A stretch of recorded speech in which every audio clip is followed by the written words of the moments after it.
Tonight, you're Someone stepping gestures into a toward the world where horizon. enormous shadows still You moved follow their across the gaze and plains, see movement, and people not noticed subtle them movement. quietly, To them, without ever mammoths guessing weren't they would one legendary. day vanish. They were You begin Tuesday. at dusk, because most good stories meant to put you to sleep start when the light is already soft and forgiving.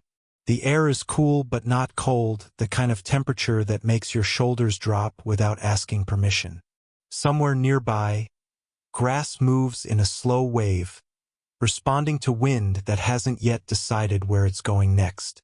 You are standing on a wide North American plain thousands of years ago, long before maps tried to tame it with lines. The sky feels larger here. It always does when there's nothing trying to block it. You breathe in, and the scent is dry earth, crushed plants, and something animal warm, faint, and distant. You probably won't make it through this day without drifting off at least once. And honestly, that's encouraged. A small group of people is nearby. You don't interrupt them. You never really do in this story. You walk alongside instead, quietly, like a respectful ghost with good listening skills. These are Native Americans, ancestors of many nations that will later have names, borders, and treaties written about them.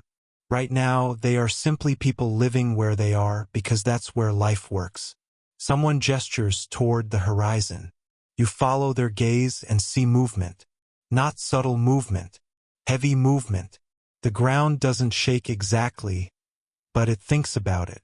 What you're looking at is a herd of mammoths, actual mammoths, slowly making their way across the plain. Thick hair ripples along their sides. Curved tusks catch the fading light.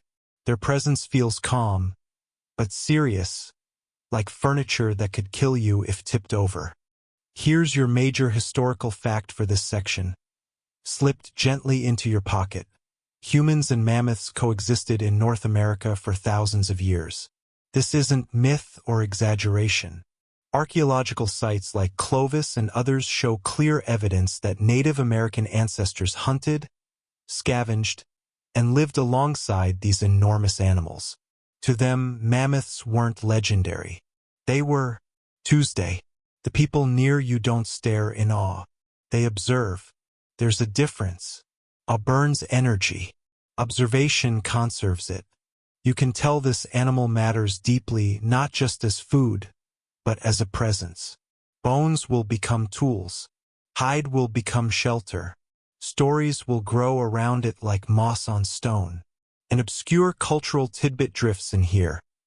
Some indigenous oral traditions describe giant, shaggy beasts with long teeth that walked the land before the world changed. These stories persisted long after mammoths vanished, carried forward in careful language, like fragile pottery passed between generations. It's one of those quiet reminders that memory doesn't need writing to survive. It just needs repetition and respect. You walk closer to camp as evening settles in. Fires appear small and intentional. No one builds a bonfire unless they're trying to be found. You sit near one fire, close enough to feel warmth but far enough to avoid sparks. Someone feeds it dry dung, yes, dung, which burns slowly and evenly. It's not glamorous, but it works. Ancient efficiency rarely is. There's a joke hiding here, and it stretches lazily. You realize that even thousands of years ago, humans were already experts at turning unpleasant things into survival strategies. Some habits never go extinct. Food is prepared quietly. Nothing sizzles dramatically. Meat is cut with care. Fat is valued more than muscle because fat equals energy, and energy equals not freezing later. You watch hands work, scarred, capable, steady. These hands have known animals you've only seen in museums, printed on signs that say do not touch. You think about how strange extinction really is. When you hear the word now, it's heavy and final, like a door slammed shut. But here, in this moment, there's no sense of ending. The mammoths are just over there, existing, chewing, being enormous. Historians still debate exactly how much human hunting versus climate change contributed to mammoth extinction, and you can feel the uncertainty hum quietly, like a question no one wants to wake up to answer. Night deepens. Stars come out in numbers that would make modern cities uncomfortable. You lie back on packed earth, wrapped in hide that smells faintly of smoke and animal. The ground is hard, but predictably so. Somewhere, a mammoth trumpets.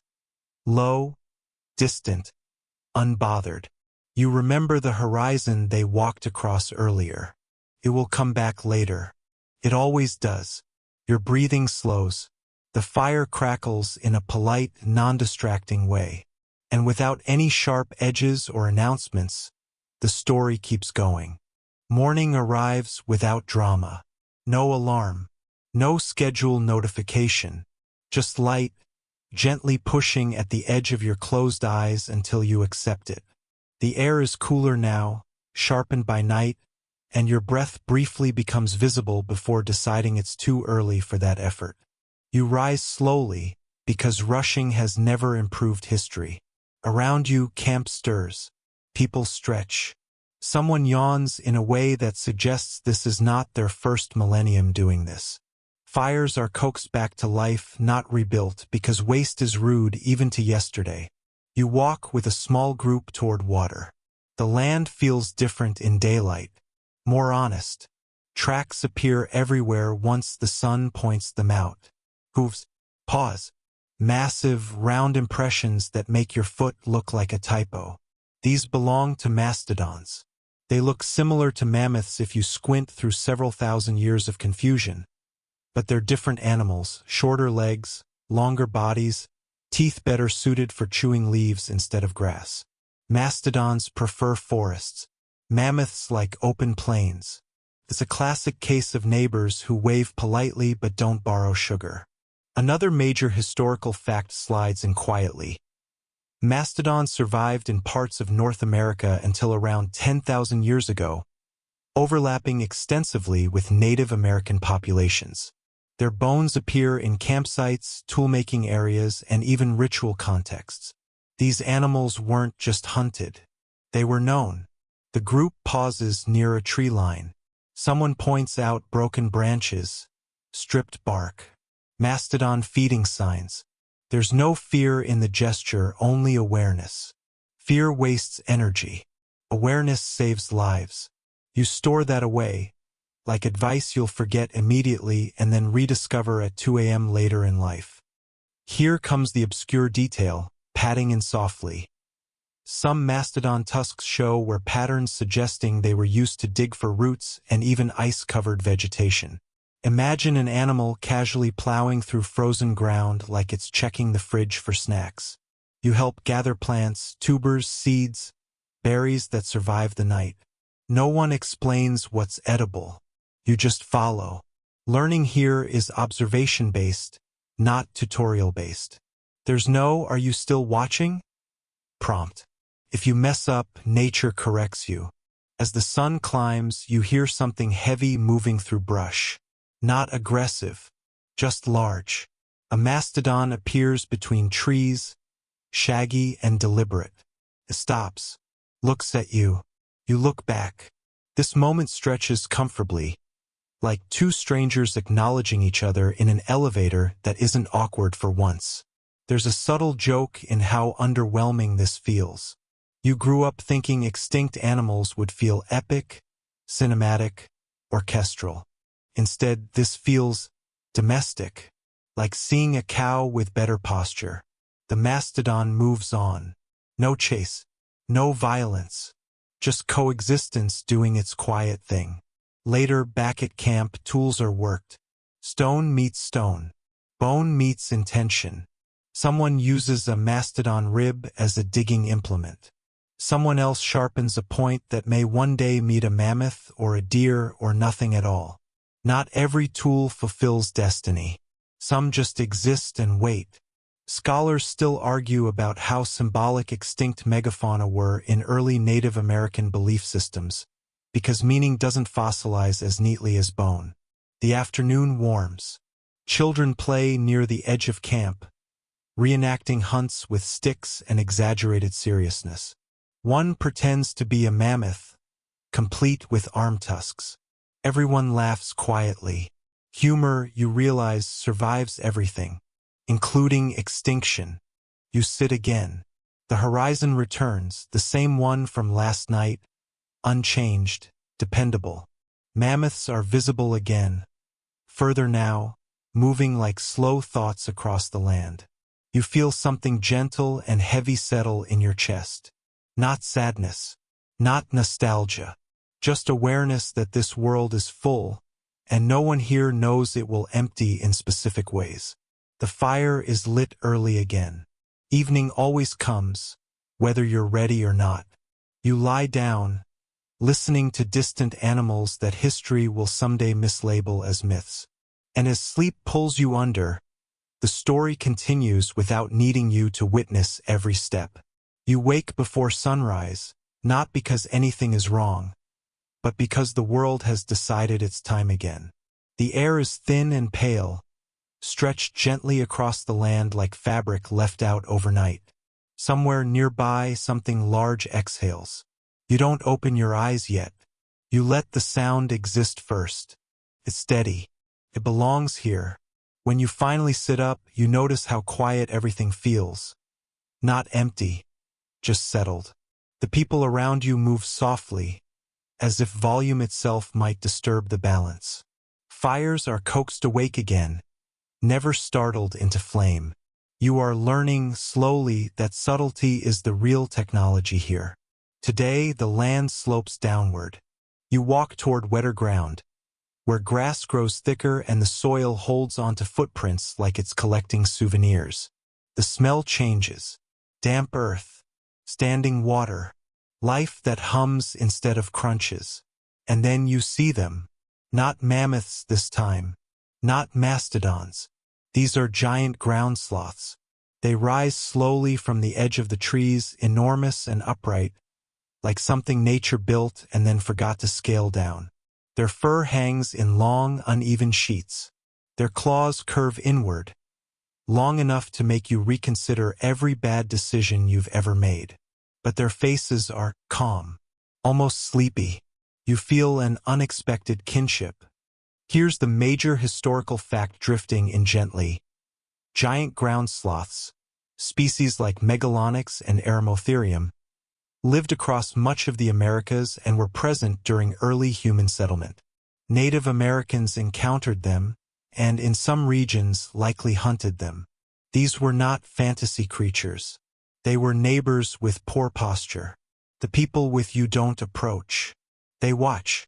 Ground sloths are browsers, slow-moving vegetarians that pull down branches and strip leaves with deliberate care. One rears up, leaning against a tree, and you hear would groan under its weight. The tree survives. Barely. You imagine a modern park ranger trying to explain this in a pamphlet. An obscure cultural tidbit settles in. Claw marks attributed to giant ground sloths have been found preserved in caves in the American Southwest, scratched into stone thousands of years ago. No explanation. No story attached. Just marks. Like a signature left without context. You notice how the people around you respond. There's no panic, no urgency, just distance and patience. This animal isn't dangerous unless pressured, and pressure is optional. That's a lesson that feels broadly applicable. Someone nearby mutters something dry and amused. You don't understand the words, but you understand the tone. Even here, even now, people make comments. Possibly something equivalent to, well, that's not ideal. That's joke number one, quietly passing through. As the morning unfolds, you move around the sloths rather than through them. Paths are chosen with intention. You step where others have stepped. You avoid surprising anyone, human or otherwise. This is coexistence as choreography. By midday, the sun warms fur and skin alike. The sloths retreat back toward shade, dragging branches with them like reluctant furniture. You sit and eat quietly. Food tastes better when you're not rushing toward the next thing. There's scholarly uncertainty here, resting politely in the background. Historians still debate how frequently humans hunted giant ground sloths versus avoiding them due to size, danger, or cultural significance. You think about extinction again, but differently now. These animals aren't fragile. They're huge. They're adapted. They've been here longer than memory. And still, somehow, they will be gone. That thought drifts by without insisting you grab it. The afternoon lengthens.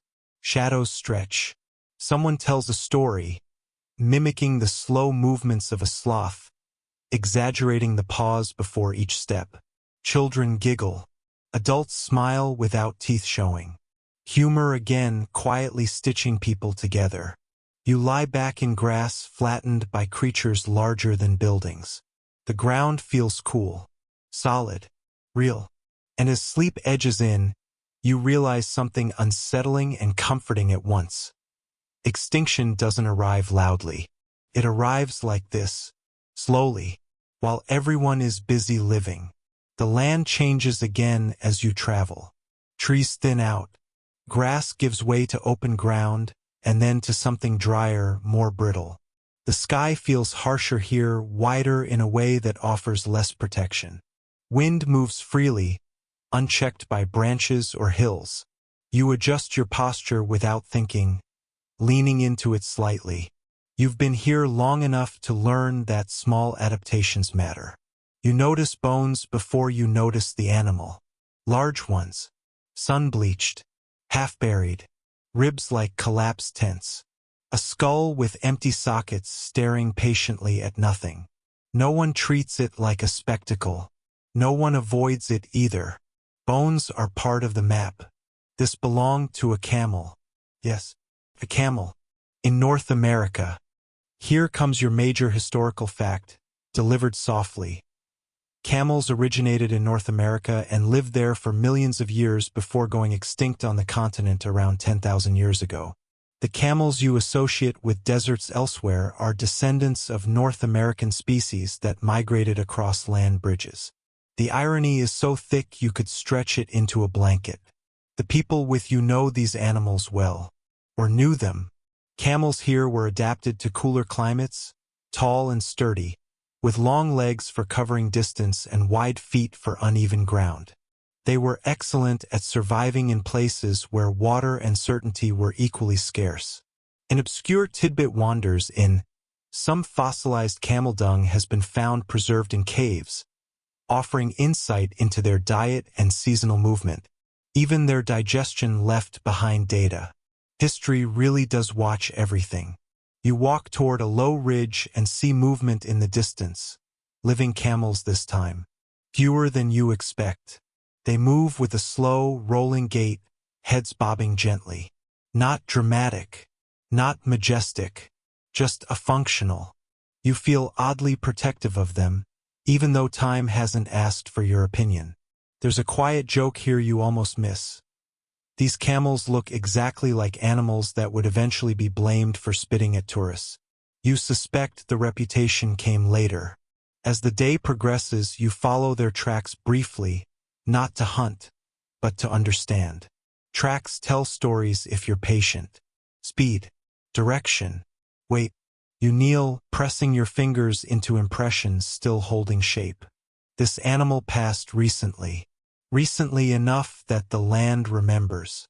Scholars still debate the extent to which early humans relied on camels for food versus materials, because bones tell us that something happened, but rarely why. By afternoon, the heat presses down gently but insistently. Shade is sparse. Everyone slows. Movement becomes economical. You rest near a rock outcrop, where wind has carved shallow hollows. Someone pours water carefully, not spilling a drop. Conservation isn't taught. It's lived. You think again about extinction, but this time with bitterness dulled. Camels will vanish from this land entirely. Not remembered in stories as clearly as mammoths. Not painted into myth. Just gone. Their absence will feel normal to those who come later. You lie back, eyes half closed, listening to wind pass through grass that doesn't know it's temporary. Your breathing matches the land's rhythm now. And as sleep pulls you under once more, you realize this journey isn't about animals disappearing. It's about people noticing them while they were still here. You wake to the sound of wind again, but this time it feels sharper, more intentional, like it knows exactly where it's going and expects you to keep up. The land here is higher, drier, and more exposed. The sky looks closer somehow, pressing down instead of opening up. You pull something around your shoulders without being told. You've learned enough to anticipate discomfort before it fully arrives. The people you travel with move earlier today.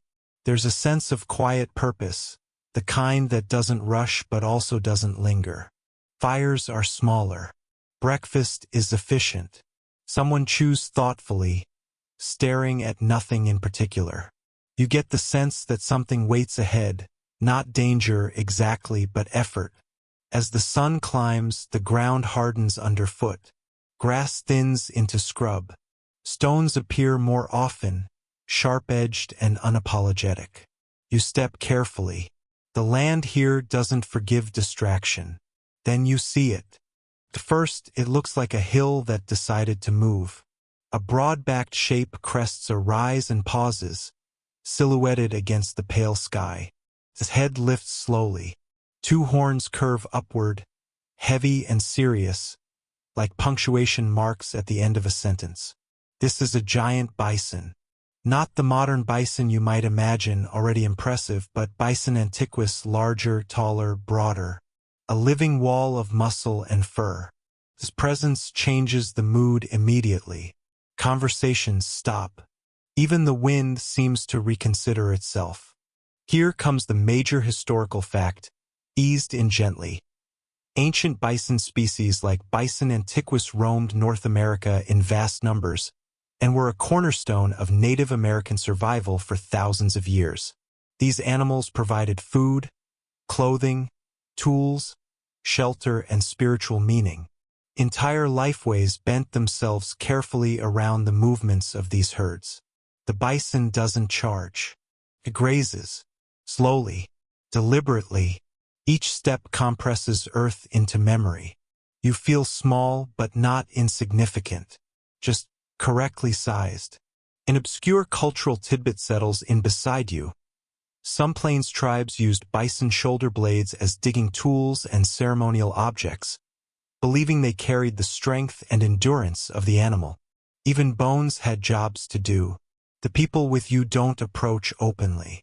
They circle downwind, using the land's natural folds like quiet agreements. You realize this isn't just hunting. It's negotiation. Timing matters. Direction matters. Respect matters. There's a moment of dry humor here, thin as the air. You think about how modern humans panic when grocery stores run out of milk, while these people are calmly assessing an animal the size of a small truck.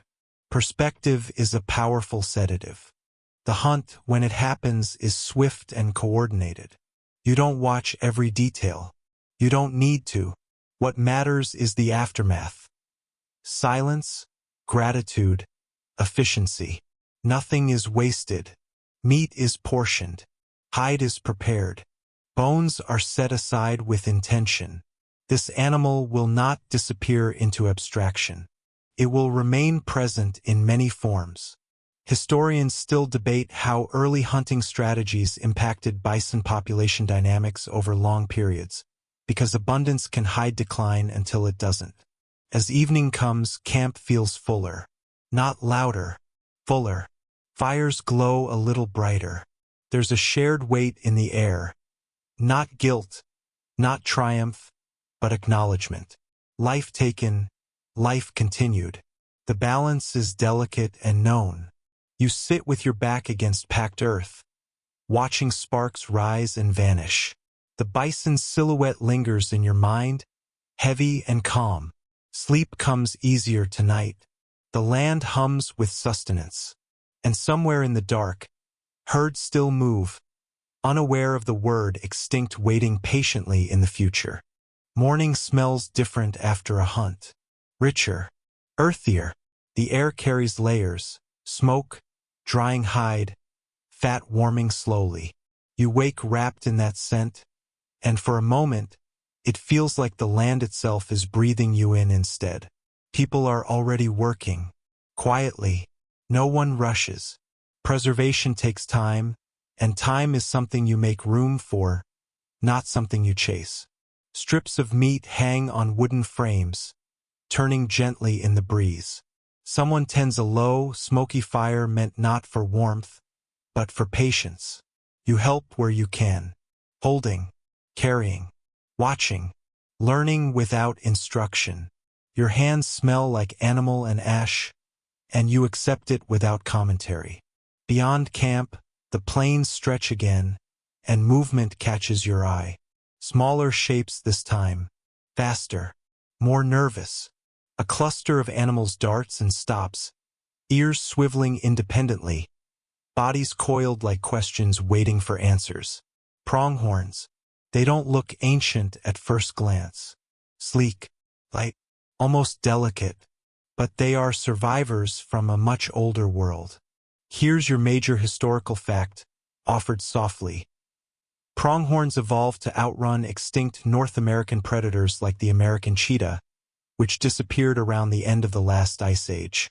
Their incredible speed, far faster than any modern predator on the continent, is a leftover adaptation to a threat that no longer exists. The pronghorns watch the camp, alert but not panicked. Their eyes are wide, intelligent, constantly calculating distance. You get the sense they're already gone in their minds even while standing still. An obscure cultural tidbit drifts through. Some Native American tribes viewed pronghorns as symbols of vigilance and quick thinking, incorporating their imagery into clothing patterns and stories meant to teach awareness rather than aggression. You smile faintly. The fastest animal here is also the most anxious. There's probably a lesson in that. The people don't pursue them today. There's enough food, enough work, enough to last. Hunting is never about maximum, it's about sufficient. A concept that feels revolutionary even now. Scholars still debate how long pronghorn populations coexisted alongside now-extinct predators, because behavior can outlast memory by tens of thousands of years. As the sun rises higher, the pronghorns vanish in a blur, not because they must, but because they can. Dust settles slowly behind them, like punctuation after a sentence spoken too quickly. The afternoon passes in careful repetition. Turning meat, scraping hide, checking fires. Children are given small tasks and large trust. No one hovers. Competence is assumed, then reinforced. There's a light joke tucked into the rhythm.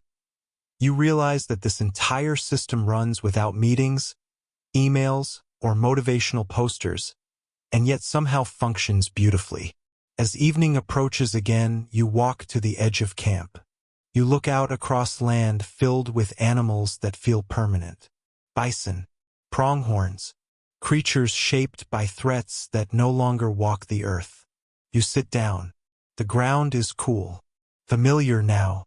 Sleep finds you gently, carrying the knowledge that survival isn't loud or dramatic. It's careful, it's observant, and it remembers even when the future forgets. You wake in a softer place. Not softer underfoot, the ground is still honest about being ground, but softer in feeling. The air is warmer here, heavier with moisture. Trees gather closer together, their branches overlapping like old friends leaning in to share a story. Sunlight filters through in patches, never fully committing. The world smells green, alive, busy. You stretch slowly, because everything about this place encourages unhurried movement. Even the insects seem to hum at a lower volume. The people you travel with adapt without comment. Clothing shifts. Fires change. Food changes. Nothing is announced. Change is simply absorbed. You realize that flexibility might be the most underrated survival skill in human history. You follow a narrow trail into thicker forest. Leaves muffle your steps. Sounds shorten. A snapped twig doesn't echo, it disappears. Somewhere above you, something moves with purpose. Then you hear it. A low, throaty sound. Not a roar. More like a reminder. From between the trees, a massive shape emerges. Tall shoulders, thick limbs. A face both familiar and wrong in subtle ways. It looks like a bear, but not quite. Longer legs. Different proportions. A posture that feels more upright, more deliberate. This is a short-faced bear. Here's your major historical fact, placed carefully. The giant short-faced bear, Arctodus simus, lived in North America during the late Ice Age and was significantly larger than modern bears, possibly one of the largest terrestrial carnivorous mammals ever to walk the continent. It coexisted with early Native Americans. The bear pauses, sniffs. The presence feels heavy, not threatening yet, but undeniable. This is not an animal you outpace. This is not an animal you outthink. This is an animal you give space. The people with you freeze not in fear, but in agreement. Everyone understands the rules here. Don't run. Don't challenge. Don't pretend you belong at the top of anything. An obscure cultural tidbit slips in quietly. Some indigenous traditions speak of enormous bears as boundary creatures, guardians of certain spaces rather than monsters. They weren't hunted casually. They were negotiated with, often by avoidance. The bear moves on, uninterested. The forest exhales. You realize you were holding your breath without noticing. That seems to happen a lot around apex predators. There's a thin thread of humor here, faint but present. You think about how modern humans struggle to coexist with animals a fraction of this size, and yet somehow believe ourselves more advanced. As the day continues, stories are told, quiet ones. Gestures mimic the bear's height. Children listen closely, eyes wide but not terrified. Fear taught carefully becomes awareness. Fear taught loudly becomes panic. Scholars still debate how frequently short-faced bears interacted with human populations versus avoiding them entirely, because absence leaves fewer marks than conflict. By afternoon, the forest feels welcoming again. You help gather wood. You sit near water thick with reflections. Everything feels slower but denser, like time itself has more weight here. You lie back against a tree and watch light drift across leaves. The bear is gone, but its memory lingers like a lesson written without words. And when sleep comes, it carries the understanding that not every animal was meant to be conquered. Some were meant to be respected from a distance. The forest thins gradually, not abruptly. Trees loosen their grip on one another. Light becomes more confident. Wind returns, brushing past leaves instead of being trapped by them. You feel the shift before you see it. The ground here is uneven, dotted with rocks and low shrubs. Water cuts through the land in shallow channels, evidence of seasonal moods. This place feels transitional, like it hasn't decided what it wants to be yet. You follow a river upstream. The sound is constant, soothing, impossible to rush. Someone kneels to drink, cupping water carefully. No splashing, no waste. You copy them, and the water tastes clean and faintly mineral, like it knows where it came from. On the opposite bank, something stands very still. It's large, horse-shaped, but heavier. Longer face, thicker neck. Its coat is coarse, dun-colored, blending perfectly into the background like it practiced. This is an ancient horse. Here comes the major historical fact, calm and surprising. Horses evolved in North America and lived there for millions of years before going extinct on the continent around 10,000 years ago. They would not return until Europeans reintroduced them thousands of years later. The irony arrives quietly and sits beside you. The horse watches you. You watch it. Its ears flick. Muscles shift beneath skin. It doesn't bolt. It doesn't approach. It exists in that careful middle space reserved for animals that understand consequences. An obscure cultural tidbit wanders in. Some indigenous oral histories describe dogs that ran like the wind or large swift animals before European contact, which some scholars believe may echo distant memory of ancient horses. You feel a strange ache in your chest. Recognition without familiarity. Like meeting someone you were supposed to know better. The people don't pursue it. They don't call out. They let it remain what it is, free, alert, temporary. There's a soft joke hidden here, almost unfair. Humanity will eventually invent entire cultures around horses, write poetry, wage wars, build myths, only after forgetting they had them first.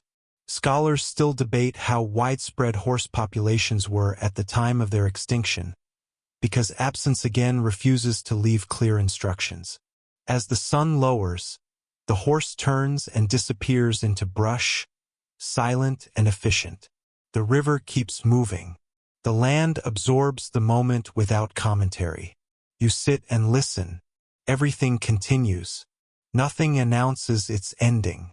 As night approaches, you feel heavier, not sad, just aware.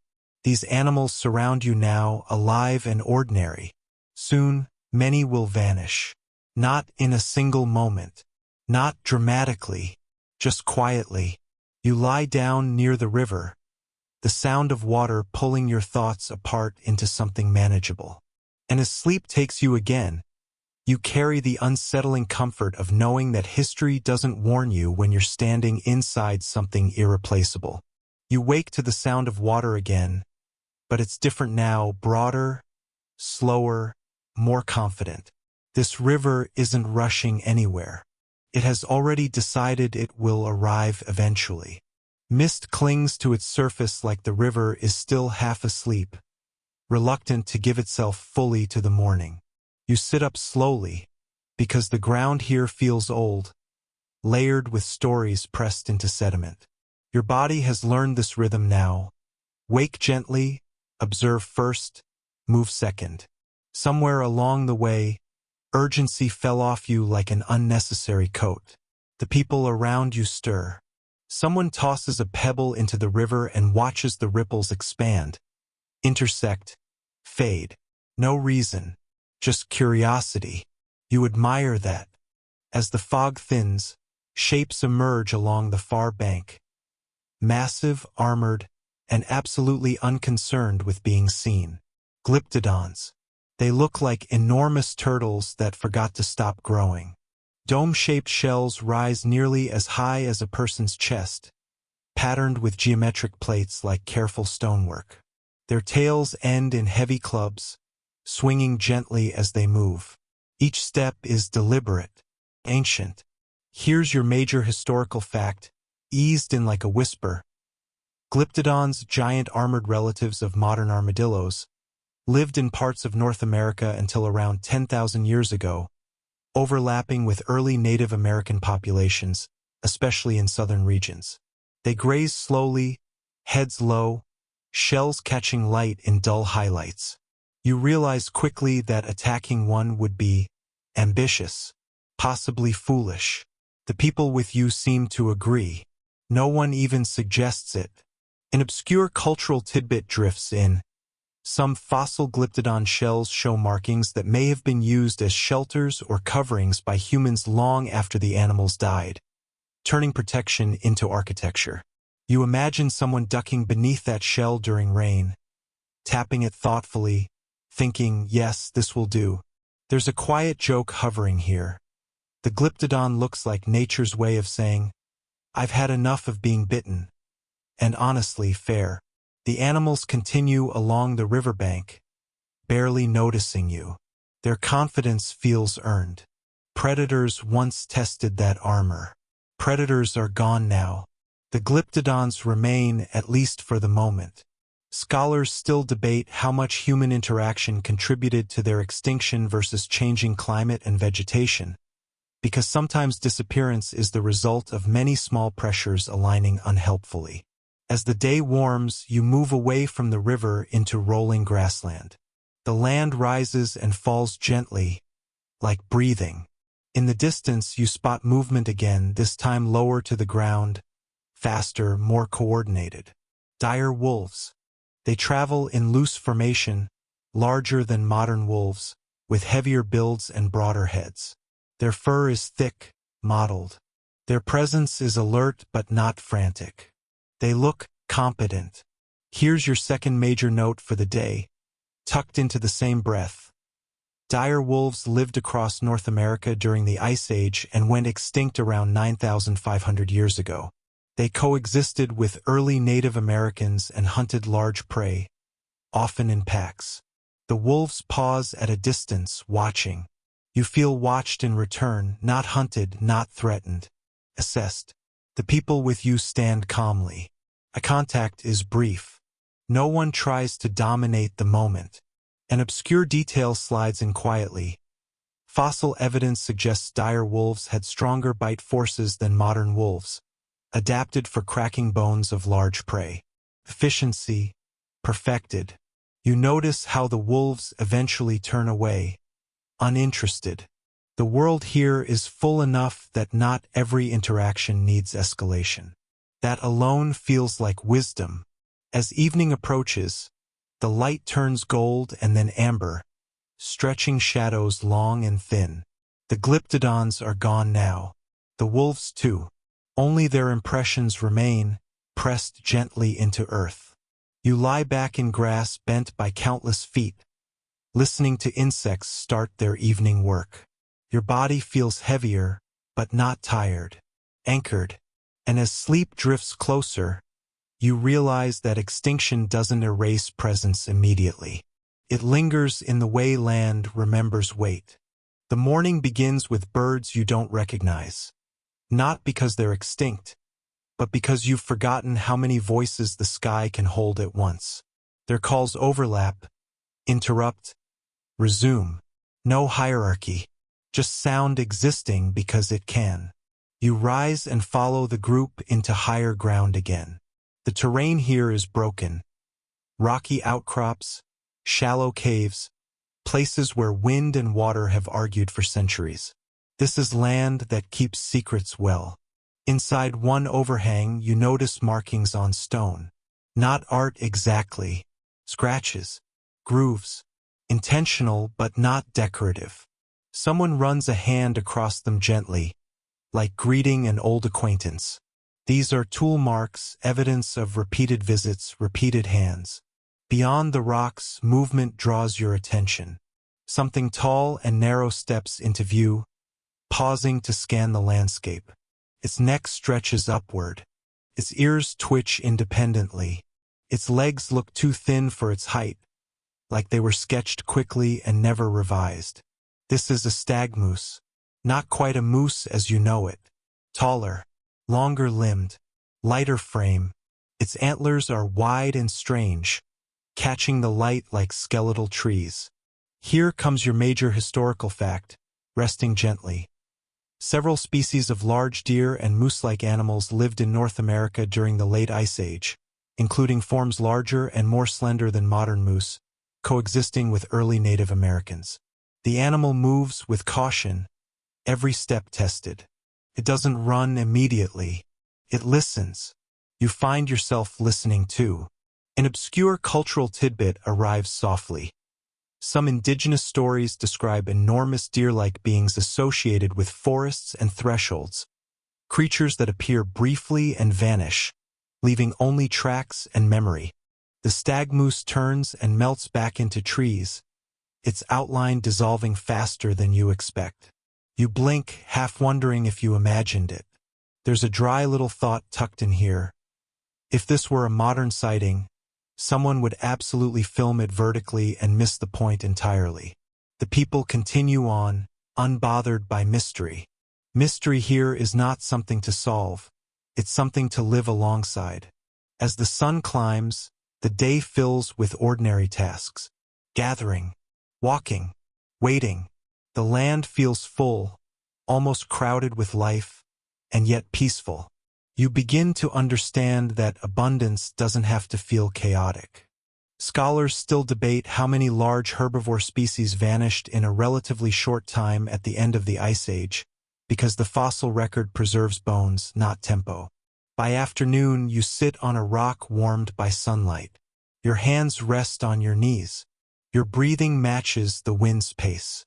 You feel deeply, pleasantly unremarkable. Animals pass in the distance. Some you recognize now, some you don't. You stop trying to catalog them. Presence feels more important than classification. As evening returns, the sky deepens into colors that refuse to be named accurately. Fires glow again. Stories resume not as performances but as continuity. You lie down knowing that many of the animals you've seen today will not survive the coming centuries. But tonight they are here, and that somehow is enough. You wake to frost. Not the dramatic kind that crunches loudly and announces itself, but the quiet kind that settles like a suggestion. It coats grasses, feathers leaves, turns breath into something briefly visible and then gone. The world looks paused, as if someone pressed a finger gently against time and asked it to wait a moment. You sit up slowly. Your body understands cold now, not as an enemy, but as a condition. People around you rise the same way, measured and uncomplaining. No one comments on the temperature. Naming discomfort gives it too much credit. The land here feels older again, stretched open into broad valleys with distant hills that barely bother to interrupt the horizon. The light is thin but growing stronger. It glints off frost and makes everything look deliberate, carefully arranged. As you walk, you notice something unusual near the edge of a dry wash. Impressions in the soil, large and oddly shaped. Not hooves, not paws. Something heavier with toes that spread. You follow the tracks until the ground dips and levels out, and there, standing calmly as if it's been waiting for you, is a creature that looks like it wandered out of a badly edited dream. A saber-toothed cat. Its body is powerful but compact, shoulders thick with muscle. Its head is broad, jaw heavy, and from that jaw curve two long, unmistakable canines. Ivory arcs that look almost impractical, like ceremonial knives that accidentally became functional. Here's the major historical fact, placed carefully so it doesn't startle you. Saber-toothed cats such as Smilodon lived across much of North America until about 10,000 years ago, overlapping significantly with early Native American populations. The cat watches from a distance. It does not crouch. It does not stalk. It assesses. Those teeth were not for chasing small things. They were designed for precision, for large prey, for moments when everything had to go exactly right. The people with you do not react dramatically. They widen their spacing slightly. They adjust direction without panic. This is not bravery. It's familiarity. You can't afford to be constantly afraid of the world you live in. An obscure cultural tidbit slips in quietly. Some fossil sites show saber-toothed cats with healed injuries, suggesting they survived significant trauma, possibly with the help of social structures or scavenging, not constant solo dominance as popular imagination suggests. The cat eventually turns away, disappearing behind a rise. The encounter ends without resolution, which feels appropriate. Most real encounters do. There's a soft, almost sleepy joke here.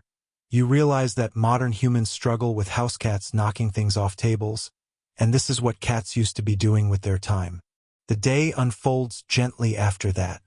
You move through land marked by invisible negotiations. Paths chosen to avoid confrontation, water sources shared by time rather than force. Everyone understands that survival isn't about winning. It's about continuing. Scholars still debate how specialized saber-toothed cats were in their hunting strategies and how vulnerable that specialization made them to environmental change, because adaptability rarely leaves clean fossil evidence. As afternoon settles, clouds gather without threatening anything. Shadows soften. You sit near a rock face warmed by sun earlier in the day, now releasing that warmth slowly, generously.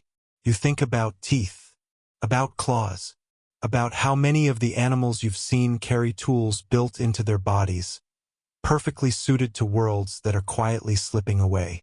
When evening comes, you lie down wrapped in hide, listening to distant sounds that may or may not belong to the cat again. You don't check.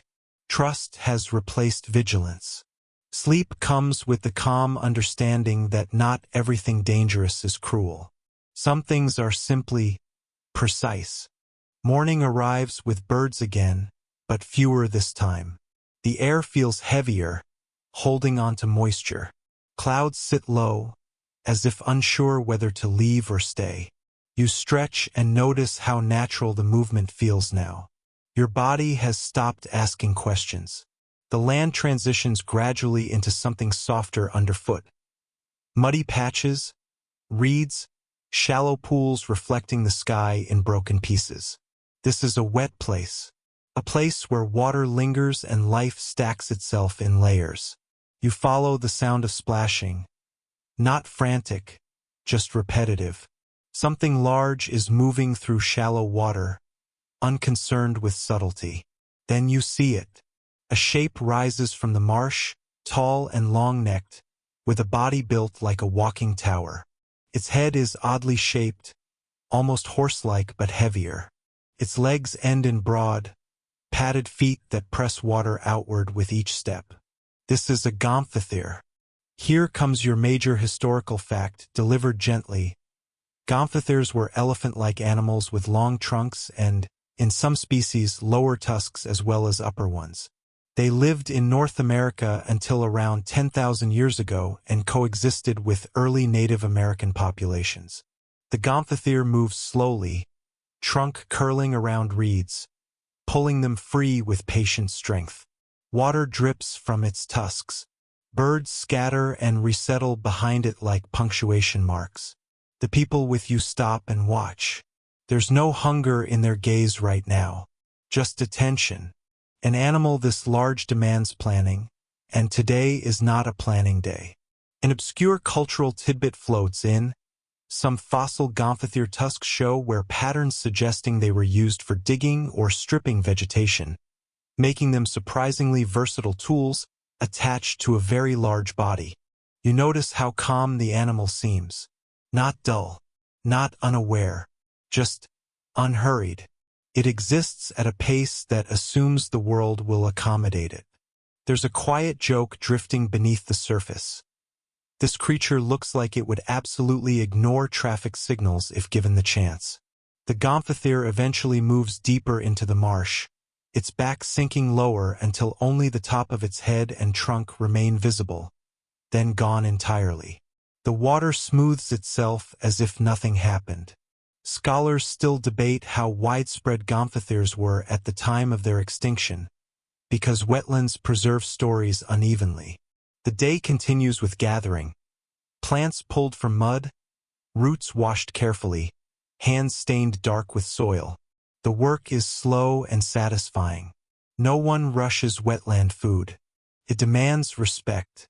As the afternoon fades, you sit on a low rise overlooking the marsh. The land reflects the sky now, colors blending until it's hard to tell where one ends and the other begins. You feel a gentle ache. Not sorrow, not fear. Just awareness that this place, too, will change. Wetlands dry. Rivers shift. Giants disappear. You lie down as evening settles. The sound of insects thick and steady. Somewhere, water moves around something large and unseen. And as sleep takes you again, you realize that extinction doesn't always come with collapse. Sometimes it arrives quietly, while life continues doing exactly what it has always done. You wake to wind this time, not the sharp, accusing kind, but a roaming wind that slides across the land like a curious hand, testing surfaces, lifting loose fibers, whispering into grasses. It moves through you as well, through clothing and breath, rearranging warmth without asking permission.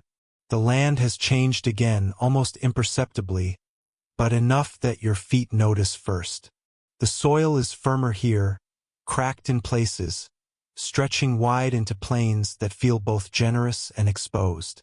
The sky seems larger. Clouds drift like unhurried thoughts. You walk for a long time before you see them. First, they look like stones moving. Then the stones resolve into bodies, massive, shaggy, dark against the pale grass. A group of them, dozens, heads low, shoulders rising like hills, breath steaming faintly in the cool air. Bison. But not the ones you know from postcards and park signs. These are ancient bison, larger than modern plains bison, with heavier horns that curve outward like open parentheses. Their bodies carry a gravity that pulls your attention into silence. Here's your major historical fact, resting comfortably in the moment. Prehistoric species like Bison antiquus roamed much of North America until the end of the last ice age, and were hunted by early Native American communities using coordinated strategies. The herd moves as one, but not in perfect unison. Each animal adjusts slightly, a living demonstration of compromise. Dust rises gently around their legs, catching light and drifting upward like a slow exhale. The people with you change posture immediately. Spines straighten. Conversations, if they were happening, would stop. This is not casual territory. This is a relationship built on respect, risk, and deep knowledge. An obscure cultural tidbit slides in quietly. Some archaeological sites show repeated bison hunts at the same locations over generations, suggesting detailed oral mapping of animal behavior long before written records. You crouch behind a low rise. No one tells you to. You just do. Feels obvious. There's a dry, sleepy humor tucked into the moment. You realize that modern humans panic when grocery shelves are empty, while these people coordinated entire ecosystems with memory and patience. The hunt does not happen today. The wind is wrong. The herd shifts direction. The decision is collective and immediate, like the land itself made the call. Scholars still debate how much human hunting versus climate change contributed to the disappearance of ancient bison species, because the past rarely gives clean answers. As the herd moves away, the ground they leave behind feels altered, not damaged, just acknowledged. Pressed grass, churned dust, the faint smell of animal warmth lingering. You sit there long after they're gone, listening to the wind rearrange itself again. Evening arrives without ceremony. The plains cool quickly. You wrap yourself tighter, feeling small but not insignificant. Before sleep, you think about how abundance can be fragile, not because it is weak, but because it relies on balance. And balance, you're learning, is a moving thing. The night passes gently, broken only by distant sounds that blur into dreams. When you wake, the air feels different, thinner, sharper, carrying a faint mineral scent. The land slopes upward now, trading openness for elevation. You climb steadily, breath adjusting, legs warming with effort. Rocks replace grasses. Shrubs cling stubbornly to cracks. The world narrows into textures. Stone under palm, wind against cheek, the quiet scrape of leather against skin. Ahead, perched near a rocky outcrop, something watches. It's not large in body, but it commands attention through stillness. Feathers blend into stone colors, grays, whites, deep browns. A hooked beak curves with quiet authority. Eyes sharp, unblinking. A giant condor, larger than modern condors. Its wingspan stretches wide enough to shadow the ground like a passing cloud. It does not move as you approach. It does not need to. Here comes your major historical fact, settling in like a fact-shaped pillow. Extinct giant condors once soared over North America, scavenging across vast territories and coexisting with early Native American populations. The bird finally spreads its wings, not to fly, just to adjust. Wind moves through the feathers with a soft, papery sound. It smells faintly of sun-warmed keratin and dust. The people with you pause. Scavengers are respected here. They clean the world. They close loops. Nothing is wasted under their watch. An obscure cultural tidbit drifts past. Some indigenous stories reference massive skybirds as watchers or messengers, possibly inspired by encounters with birds like this. There's a subtle modern irony hovering in the background. You realize that today, seeing a large bird makes people reach for phones, while here it makes them reach for stillness. The condor eventually steps off the rock and lifts into the air with surprising ease. One heavy beat of wings, then another. Then it's gone, circling upward until it becomes part of the sky's texture. Scholars still debate how dependent giant condors were on megafauna carcasses, and whether their extinction followed quietly behind the animals they relied on. You continue upward as the day unfolds. The land feels older here, less forgiving but honest. Every step costs something, and that cost feels fair. By afternoon, you rest near a cliff edge, looking down at the path you climbed. Wind curls around you, not cold, just persistent. As evening settles, you lie back against stone, still holding the day's warmth. The sky deepens into color layers. Blue, violet, something almost silver. You think about creatures that lived between worlds, sky and earth, life and death, past and memory. Sleep comes easily, carried on thin air and the distant echo of wings. Morning arrives quietly, as if it doesn't want to startle anything that survived the night. You wake wrapped in stone-cool air, the kind that smells faintly of dust and old rain. Your breath fogs once, then settles. Below you, the land stretches outward again, unfolding into valleys that catch light like shallow bowls. As you descend, the ground softens. Soil returns. Plants thicken. The world becomes greener in a tired, patient way. You hear it before you see it. A low, rhythmic sound, somewhere between a grunt and a sigh. It carries through the trees, unbothered by distance. Then the trees part. Before you stands something both familiar and unsettling. A giant ground sloth. Taller than a person when upright, its body is dense with shaggy fur, its movements slow but deliberate.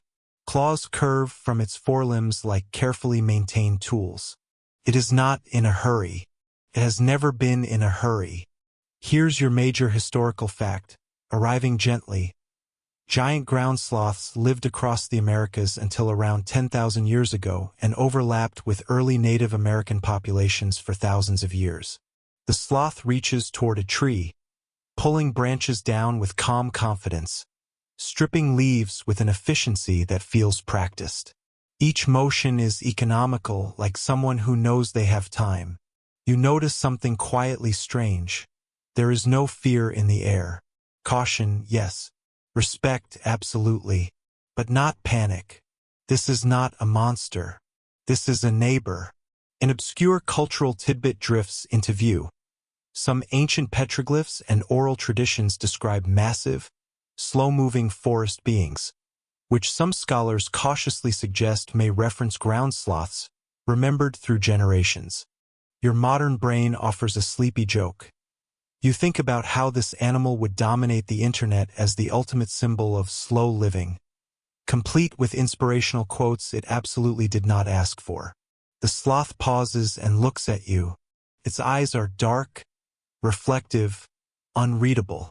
Then it returns to eating, the universal sign that you are not worth worrying about.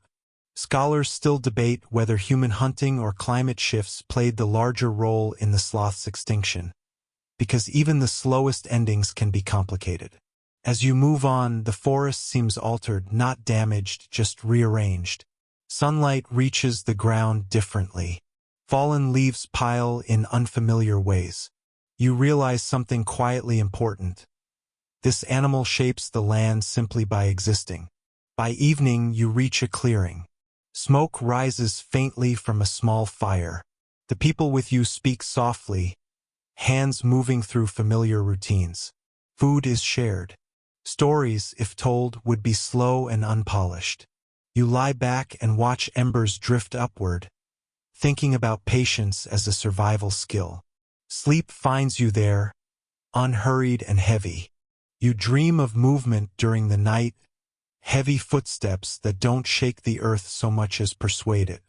When you wake, the air feels charged, as if the land itself is holding its breath. You walk into open terrain again, flatter now, dotted with low vegetation and scattered stone. The horizon stretches wide enough to make you feel briefly invisible. Then you see the tracks. They are large, round, pressed deep into the ground. Each one holds shadow and a bit of last night's moisture, like memory trapped in earth. You follow them carefully, not because you're hunting, but because curiosity has a way of guiding feet. The tracks lead you to water, a wide, slow-moving river reflecting the pale morning sky. And there, standing half-submerged, is something enormous.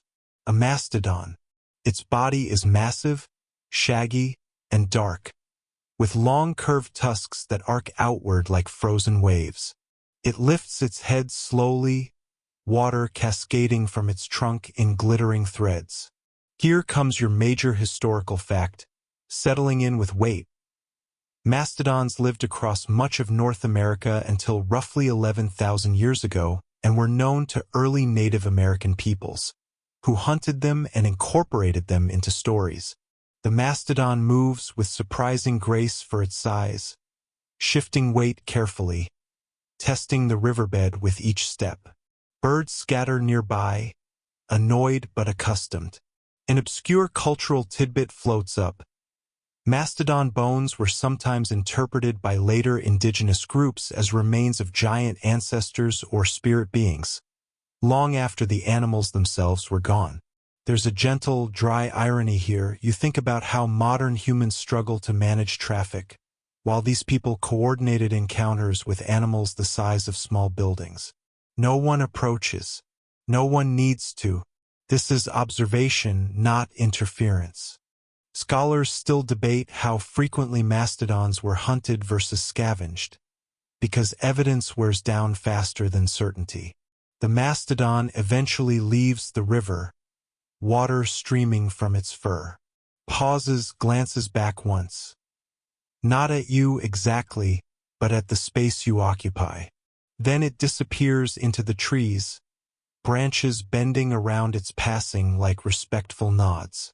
The river resumes its quiet work. Insects return. The world seals itself back together. As the day fades, you sit near the water, listening to it slide over stones worn smooth by time and repetition. You think about scale of bodies, of time, of memory, and how small things can carry enormous weight. Night arrives gently. The stars come out one by one, unbothered by extinctions. You sleep with the sound of water nearby, steady and forgiving. You wake before the sun, not because anything is wrong, but because the world is shifting gears quietly around you. The river beside you looks darker now, holding the last of the night like a secret it's not ready to give up. Mist curls low over the water, slow and deliberate, as if it has nowhere else to be. You sit up, joints stiff but manageable, and listen. There's a sound you don't recognize at first. Not a roar, not a call, more like a deep, resonant exhale. Something large, alive, and patient. You follow it inland, moving across ground that feels older here. The soil is darker, thicker, almost springy beneath your feet. Plants grow taller, broader, more confident. This land has not yet learned restraint.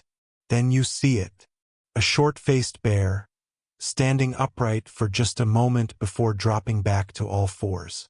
It is enormous, larger than any bear you've ever seen in a zoo, broader in the shoulders, heavier in presence. Its face is blunt, almost calm-looking, like it has very few doubts about how this day will go. Here's your major historical fact, easing into place. The short-faced bear, Arctodus simus, lived in North America until about 11,000 years ago and was one of the largest terrestrial carnivorous mammals ever to exist. Despite its size, it moves quietly, efficiently, like something that understands energy conservation long before anyone started tracking steps on a watch. You feel the tension ripple through the people around you. Not panic, not fear exactly, but awareness sharpened to a fine edge. Children are drawn closer. Fires are kept low. Voices drop another octave. An obscure cultural tidbit surfaces gently. Some Native American oral traditions speak of giant bears that could outrun horses and claim entire valleys as their territory. Stories that may echo real encounters with animals like this one. You can't help a dry, modern thought slipping in. If this bear were alive today, national parks would simply close and issue a polite statement about temporary adjustments. The bear sniffs the air, rises slightly again, and then, disappointingly for your narrative instincts, decides you are not worth the effort. It moves on, vanishing into brush that barely slows it down. Scholars still debate whether the short-faced bear's extinction was driven more by loss of prey or competition with humans, because even apex predators are rarely undone by just one thing. The forest exhales. As the day passes, you notice how much space this animal commands without being seen. Paths curve subtly away from certain clearings. Game trails reroute. Even birds seem to negotiate their routes more carefully. This is what it means to share a world. By nightfall, you're back near familiar ground. The same trees you passed earlier look different now, slightly altered by what you know walks among them. You lie down with that awareness pressing softly against your thoughts. Sleep comes slower tonight, but deeper. Morning brings wind. It slides across the land in long, even strokes, flattening grass, whispering through low shrubs. You pull your coverings tighter, not because you're cold, but because the air feels purposeful. Today's landscape opens wide again. Plains stretch outward, dotted with movement. Herds, small at first, then impossibly large as they come into focus. You stop walking. Before you moves a sea of bodies. Ancient bison, larger and heavier than their modern descendants. Horns sweeping wide, shoulders thick with muscle. They move as one organism, hooves drumming the earth in a rhythm that feels older than counting. Here arrives your major historical fact, unhurried. Prehistoric bison species like Bison antiquus roamed North America in vast numbers and were a cornerstone of life for many Native American cultures. The sound is immense but not chaotic. It's structured, layered, like weather you can predict if you've lived with it long enough. An obscure cultural tidbit drifts in. Some Plains tribes believed bison offered themselves willingly to hunters when treated with respect, a worldview that shaped hunting rituals and land use for generations. You watch as people position themselves carefully, reading wind, terrain, and herd movement with quiet precision. No shouting, no wasted motion. Survival here is collaborative, not competitive. A small, sleepy irony sneaks in. You think about modern grocery stores with 30 cereal options, compared to the absolute logistical genius happening in front of you. The hunt, when it comes, is swift and restrained. Nothing excessive, nothing careless. The herd moves on, reduced but intact, dust settling slowly behind them. Scholars still debate the exact population sizes of prehistoric bison, because abundance on this scale resists neat numbers. What remains is shared. Every part has purpose. Nothing is rushed. As the sun lowers, the plains glow gold and red, the land breathing out warmth stored all day. You sit near the fire again, hands smelling faintly of smoke and earth, listening to stories you don't understand but feel anyway. The wind softens. Stars emerge. Somewhere far off, hoofs thunder like distant surf.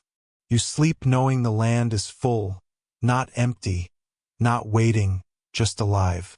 You wake to quiet again, but it's a different kind of quiet now. Not the cautious silence of predators or the wide hush of plains, but a settled stillness, like a room after everyone has agreed to stop talking.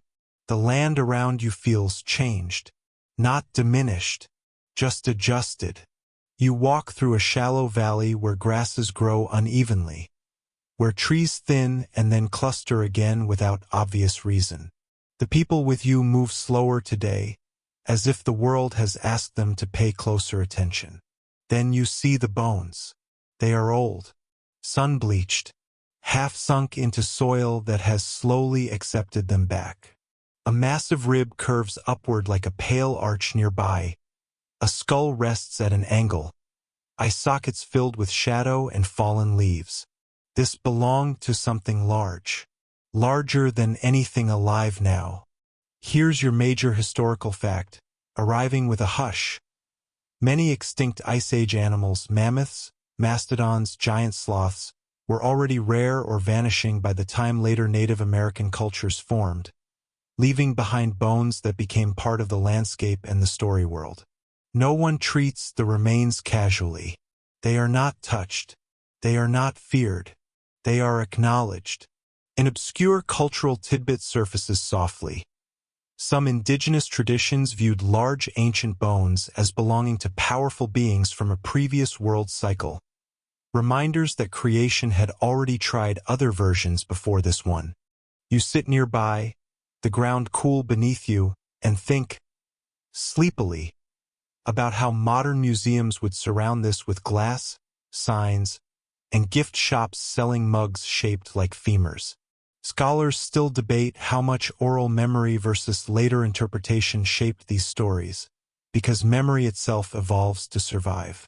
As you leave the valley, you notice how life has filled the spaces left behind.